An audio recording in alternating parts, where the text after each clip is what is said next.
Hello అండి అందరికీ. రీసెంట్గా డిప్యూటీ సీఎం పవన్ కళ్యాణ్ గారి మీద హైకోర్టులో ఒక రిట్ పిటిషన్ అయితే నమోదు కావడం జరిగిందనమాట. ఈ రిట్ పిటిషన్ వేసింది ఎవరు అంటే మాజీ ఐఏఎస్ విజయ్ కుమార్ గారు. ఈ రిట్ పిటిషన్ వేయడానికి ప్రధాన ఉద్దేశం ఏంటి అంటే, మనందరికీ తెలుసు ప్రస్తుతం డిప్యూటీ సీఎం పవన్ కళ్యాణ్ గారు ఆయన మంత్రిగా కొనసాగుతున్నారు. మంత్రి పదవి అనేది రాజ్యాంగబద్ధ పదవి. డిప్యూటీ సీఎం రాజ్యాంగబద్ధ పదవి కాకపోయినా కానీ మంత్రి పదవి అనేది రాజ్యాంగబద్ధ పదవి.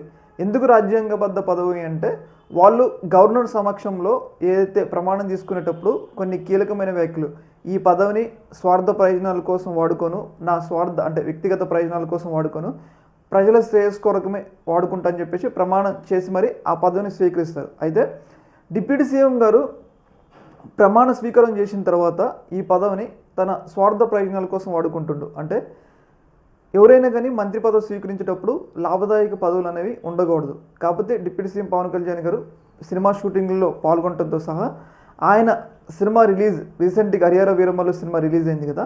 ఈ సినిమా రిలీజ్ అయిన సందర్భంగా ఆయన ప్రభుత్వంలో భాగంగా ఉండి ఆయన సినిమాకి ఆయనే రేట్లు పెంచుకున్నారు. ఇది ఒక రకంగా ఏంటి అంటే, ఆయన చేసిన ప్రమాణాన్ని ఉల్లంఘిస్తుంది. కాబట్టి వెంటనే ఆయన మీద చర్యలు తీసుకోండి.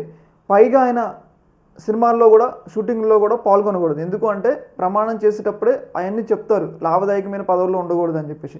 ఆయన 2 విధాలుగా కూడా తన ప్రమాణాన్ని ఉల్లంఘించిండు. ఆయన మంత్రిగా ఉండటానికి అనర్హుడు కాబట్టి వెంటనే ఆయన రాజ్యాంగ ఉల్లంఘన చేశారు. ఆయన ప్రమాణం చేసిన ప్రమాణాన్ని ఉల్లంఘన చేశారు కాబట్టి వెంటనే ఆయన మీద చర్యలు తీసుకోండి అని చెప్పేసి ఏదైతే మాజీ ఐఏఎస్ విజయ్ కుమార్ గారు ఒక హైకోర్టులో ఒక పిటిషన్ అయితే దాఖలు చేయడం జరిగింది. ఈ పిటిషన్ మీద విచారణ చేసిన హైకోర్టు ఏదైతే ఏసీబీ తరపున న్యాయవాదుల్ని అలాగే సిబిఐ తరపున న్యాయవాదుల్ని అప్రోచ్ కావాలి.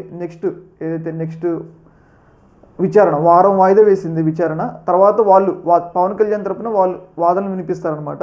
ఏదేమైనా కానీ ఈ యొక్క ఇష్యూలో పవన్ కళ్యాణ్ గారు కొంచెం ఇబ్బంది పడతారని చెప్పేసి మనకైతే అర్థమవుతుంది. ఎందుకంటే అక్కడ క్లియర్గా సినిమా రేట్లు పెంచుకోవడం అలాగే సినిమాల్లో షూటింగ్లో పాల్గొనడం అనేది ఆయన చేసిన ప్రమాణానికి వ్యతిరేకంగా ఉంది. కాబట్టి ఈ 2 విషయాల్లో కొంచెం ఇబ్బంది పడటానికి అవకాశం ఉందని చెప్పేసి మనకైతే తెలుస్తూ ఉంది. మరి తదుపరి విచారణలో హైకోర్టు ఏం చెప్తుందో మనం చూడాలన్నమాట.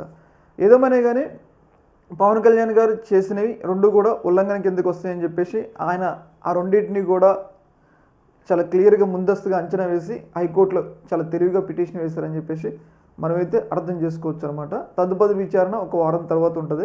తర్వాత ఏం జరిగేది అనేది తెలుస్తుంది. అందులో పవన్ కళ్యాణ్ తరపున న్యాయవాదులు హైకోర్టుకు అప్రోచ్ అవుతారు అని చెప్పేసి మనకైతే అర్థమవుతుంది అనమాట.